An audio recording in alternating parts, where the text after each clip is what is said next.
everyone, welcome back to another video. I know I haven't posted in, again, quite a long time.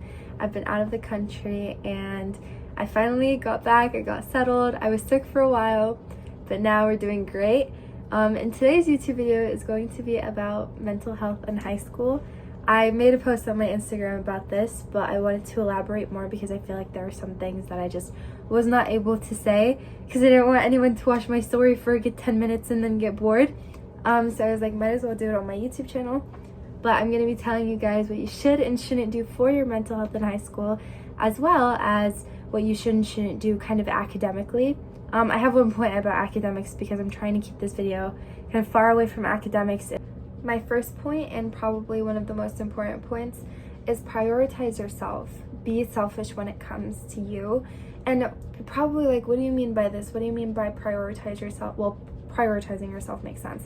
But what do you mean by be selfish? Why would I want to be selfish?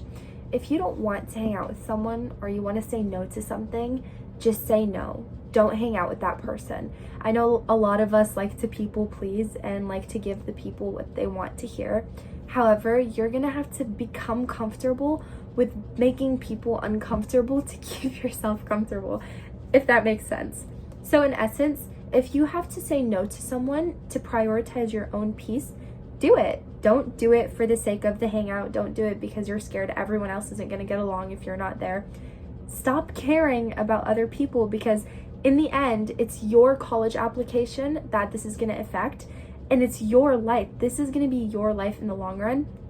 And if you make it a habit to people please from the very, very beginning and prioritize other people's peace and not your own, you are going to fail miserably in high school, both academically and mentally. Next is be very careful who you call your friends and your best friends. And you're probably thinking why this is so important. And that's because it subconsciously builds this kind of alliance between you two in your head. And when you feel like you don't have anyone, you're going to go to the people that you label as your friends. But not everyone in your class is your friend, and not everyone has as pure intentions as you have. Or maybe you don't have pure intentions. Who knows? I don't know. But you need to know how to differentiate between people whose intentions for you are well versus those whose intentions for you aren't well. I always tell everyone who asks me for advice on friendship or anything like that, I always say if something feels off, trust your gut. More often than not, your gut is going to tell you more than what the person's going to tell you about how they feel about you, and your gut is going to communicate for them. So what that means is if you feel like this person doesn't like you, they most likely don't like you, because the people that like you are going to make you feel wanted, and they sense a shift in energy. When you feel unwanted in a classroom setting or around a group of girls, boys, if you feel unwanted, your energy shifts, and people notice those shifts. We're human beings. We've been living with each other for millions and millions of years. And so for you and your friends not to realize that shift, it's kind of like, A, they're either very socially unaware, or B, they just don't care. So if somebody feels like something's off, they will reach out, and then maybe you can have communication. But if you feel like something's off, you communicate with them about it, and it doesn't end up the way you want it to end up, then just end the friendship there and let it go. Having said that, I think that everything in high school turns into a lesson. So don't take anything in high school super personally and be like, oh, this is going to drag along with me for the rest of my life. No, if you make a mistake, turn it into a lesson and don't repeat that mistake again. I believe that mistakes can be, this is just me personally, but I believe that a mistake can be repeated 2 times, but once you get to your 3rd time, it is no longer a mistake and you are doing it intentionally. Because the first time, maybe you need to relearn your lesson, but the second time you repeat your mistake, you learn a lesson. There it is. It's founded in your head. And then the 3rd time you repeat it, I no longer believe it's a mistake. I think that you're doing it intentionally, and that's not my problem anymore because we will no longer be in contact. That again leads me to my next point. Stop prioritizing other people's peace before your own. If you need to have a hard conversation with someone to protect your own peace for closure, do it. You're not protecting anyone else's peace but your own, because guess what? In 4 years, in 3 years, in 2 years, in a year, you're gonna graduate. And you're not gonna see any of these people ever again unless you stay in contact with them, of course, but you're not going to see them again. So what if you run into them in the store? It's a small world, so that will probably happen. You went to the same high school, you're probably going to end up running into them at least once or twice. Be ready. Have that closure. Imagine you got into a fight with someone, feud, okay? You didn't talk to them. You didn't have the closure that you wanted them to. You see them 3 years later. Graduated high school, finished everything, but you see them 3 years later and you're still shocked and you're not over whatever happened between you guys. Would you rather that, or would you rather see them knowing that you have had your closure, that you had that hard conversation with them in order to protect your own peace? Again, that goes back to being selfish. If you have to be selfish and don't be afraid. My third point, I'm sorry, I had to bring up academics at least one time. Pay attention in class. When your teacher is saying something, listen to the teacher and don't talk to your friends. That also goes to show just how much respect you have for your teachers. If your teacher is saying something, it goes without saying. Don't talk to your friend. Don't giggle with your friend. I've done that before, and I'm telling you, don't do that, because it's seen as something disrespectful and you're going to create this unnecessary tension between you and your teacher. We don't want that. We don't like that. I would much rather be a teacher's pet than be hated by the teacher because I have bad attitude. And I've had, my fair share of attitude and infractions in my high school career. So again, I can speak on. The next point that I'm about to mention isn't for everyone. I feel like you have your people that are very nonchalant and closed off and fight back when they see that something is wrong, and then you have people like me who sometimes want to stay silent when something is wrong. Obviously you shouldn't do that, but you always have those kind of people that are just like, oh, maybe something is going on with this person. And be the kind person, be the bigger person, never ever ever be a bully. And I hate that I have to say this because I have seen so much bullying online. It's unnecessary and unkind. Bullying is not something that should be normalized, even though it's becoming normalized, especially in the coming generations. Don't bully someone else. If somebody has weird clothes or weird shoes, who are you to judge? No one. You're no one to them, because in the end, everyone cares about themselves and everyone looks out for themselves and nobody really cares about you. So for you to put so much energy into judging somebody else's shoes or their clothes or the way that they look is kind of on you and unnecessary. So just stay away from bullying people. If you want to bully anyone, bully yourself into becoming the best version of yourself that you possibly can. This point is going to be a little bit sensitive, and I'm going to be talking about anxiety and depression. Unfortunately, I know a lot of students, a lot of kids who have had depression and anxiety in high school and refused to do anything about it, and they ended up taking it out on themselves, which is very heartbreaking. I'm trying to find a word to describe it, but heartbreaking and gut-wrenching to say the least. When you know that someone is struggling with something so bad, but you're not close enough with them to help them, the least you can do is reach out and say, hey, I noticed that you don't feel okay, and I wanted to tell you that I'm there for you. The likeliness of them opening up is slim, but you know that you did your part in reaching out and showing a genuine interest in what's going on with them, not so that you can go tell their business to anyone else, but so that you can help them for their own well-being. And I know I said that a lot of other people are going to be selfish, but you have to be the kind one. You have to be the bigger person, and you have to make sure that everyone around you is okay. We have a saying in Islam, and it was a hadith narrated from the Prophet, peace be upon him, and he said, want for your brother what you want for yourself. So what I want for myself, I will want it for anyone else around me. I don't want anyone around me to fail. As a matter of fact, when I see people I don't know anymore, people that I don't talk to anymore, doing well, I am beyond happy for them, because they're doing what they want to in life and they've moved on from whatever happened between us. That's great for them, and it's great for me that I'm able to watch them without being jealous or feeling angry.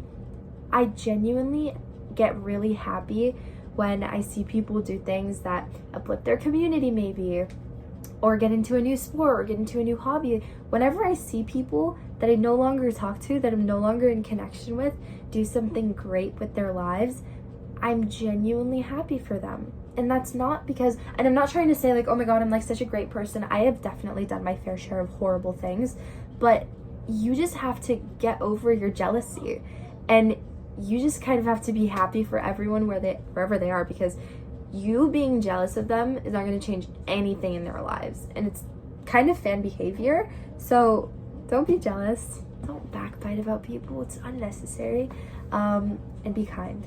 Going back to anxiety, I want to give you guys a couple of points on how to overcome your anxiety.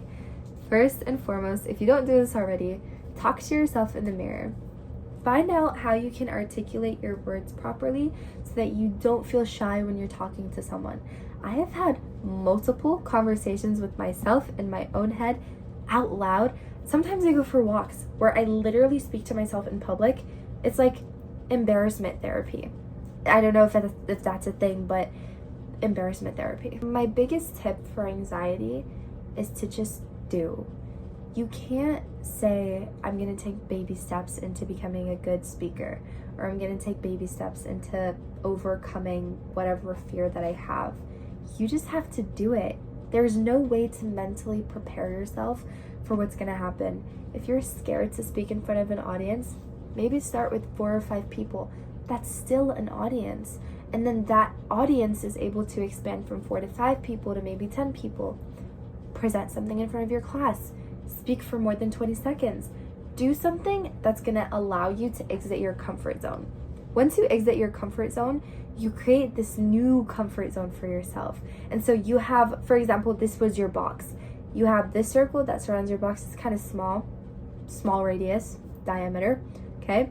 And then when you step out of it, it expands. So it starts here, and then it expands. And so your field of opportunity becomes greater. I know I stuttered a little bit, but I'm trying to get my point across. I don't know if word. Now we get into the very deep stuff, and that is depression.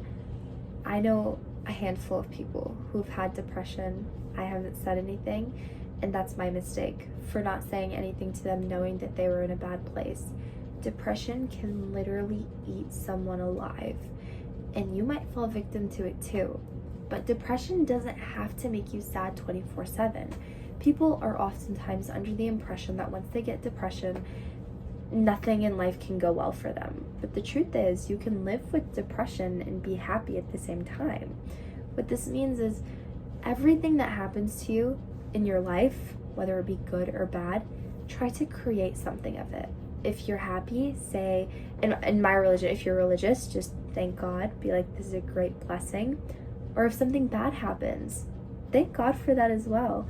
What a blessing it is for you to be able to have bad things happen to you and to learn a lesson from them. If you're not religious, if something bad happens and you're angry, you're gonna have to learn how to transfer that energy from something bad into something good. Me, for example, whenever I'm mad at something, or whenever I feel like I'm angry, I have to do something productive in order to make myself happy again. And for example, I failed a test. If I fail the test, I will go home and I will learn a random fact about anything just to make myself feel smart. If something good happens to you, celebrate, sit down with yourself, journal it, write it down. It's better than going and texting a million people and telling them your good news, because the more you keep things private, the better your life will become. Again, not everyone wants what's best for you, and you have to learn that. I know I said to be selfish, but also you have to put energy into comforting those around you. What do you mean, Minna? Didn't you literally say to be selfish? Yes, I did. I said to prioritize yourself. But once you've prioritized your own peace and you have a nice circle to surround you, and you're able to protect yourself without getting hurt from somebody else's trauma, for example, without having that unleash some sort of inner, deeper trauma within you, then and only then are you able to help other people. If you see that someone's struggling, reach out. And I know I said that before, but genuinely try and show an interest that, hey, I want to help you and I want what's best for you. That'll kind of make someone else more comfortable, and they'll remember that, because there are strong feelings that are associated with reaching out. So the more you reach out, the more people are going to be comfortable with talking to you, with telling you things, just knowing that you're a good person in general. And that also brings me to another interesting point. You are someone else to everyone around you. So you can't try to be the good in everyone's life. I know I'm probably the villain in a lot of people's stories. I'm probably the bad guy. I have hurt so many people in other people's perspectives. But in the perspective of those who love me and those who care about me, I'm a great person. Maybe to a stranger that I smiled at on the road or something. Oh my God, this girl was so sweet. She smiled at me. They know nothing about me but the fact that I smiled. What if I smiled because I'm a serial killer? Nobody knows. But people are so gullible. So whatever perception that they have of you shouldn't matter, because guess what? You know yourself best. You know if you're a bad person. I don't think that there's such thing as good and bad people. Just getting that out of the way, I think that there's such thing as people who do good things and people that do bad things. I don't think anyone is inherently good or bad.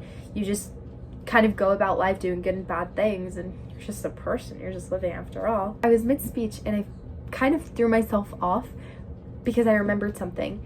You are not defined by your grades or your GPA. Your level of intelligence is not measured by your GPA. It's not measured by your SAT score. It's not measured by your midterm. It's not measured by anything, because there is no such thing as an accurate model for how intelligent someone is. There's no such thing. So if you get a C on your test, what can you do? Well, my school gives you the option to make up an exam, which is awesome. So take that makeup exam and do better, or you can learn a lesson. I failed this exam. What can I do better? Maybe there's a weakness in your studying. Learn from your mistakes. And I said that earlier. Learning from your mistakes in everything. Not just with people, but with exams, with books, with literally anything you can learn from your mistakes. Also just learn lessons from other people. Learn from other people's mistakes as well. I'm so grateful that my father teaches me lessons from when he was younger. There are so many things that he's taught me that I can literally list right now. Like, keep your head up.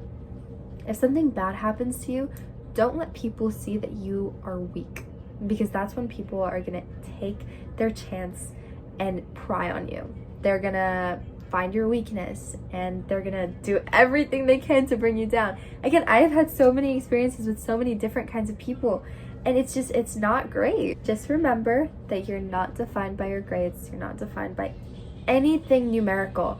You're really not. The only thing that you're defined by is, well, nothing. Talking about GPAs, you have to build up healthy habits. Exercise regularly. Eat whole, clean foods. Why am I saying this in a video about mental health? Because when you work out and when you eat healthy, it does things for your body and your brain that eating processed sugars will never do. The more active you become, the more productive you want to become. I mean, how many of us have gone to the gym for like one day and felt like they had to be productive for the rest of the day? It's this kind of dopamine that you get from working out. And I feel like instead of allocating that time to TikTok, you can allocate that time to going to the gym, getting swole, doing whatever it is you want to do, get that dream body. Oh, and I'm a big fan of saying don't complain about something that you're not willing to change. The quote is, what you're not changing, you're choosing. Do I need to say more? Stay off social media as much as you can. Delete Snapchat, delete Instagram, delete TikTok, delete your social media. Especially if you feel like you don't have it under control. First of all, social media builds unrealistic societal expectations for people. If you see someone, they look so good. You see someone, they're having really good grades. You're so jealous. Oh my God, I'm going insane. Mama, I can't do this anymore. I literally can't do this anymore. Mom, I'm dumb. Mom, I'm this. And then you start putting these labels on yourself, which get embedded in your mind subconsciously and then come out when you least expect them. So, do not compare yourself to other people. And that's my next point. When you compare yourself, you are literally robbing yourself of your happiness. Comparison is the thief of joy. I don't need to say anymore, but I will. So when you compare yourself to another person who did better than you, for example, first of all, your brains are at different levels because, for example, you use different studying methods.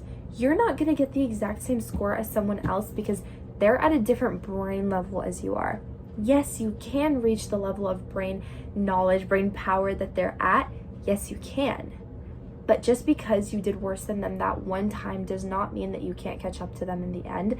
Second of all, you shouldn't even be trying to catch up to anyone in the first place. You should only be trying to fulfill your own potential, because guess what? In the end, you're not going to be able to compare yourself to that person when you get to college, when you go into your workforce. No, you're not.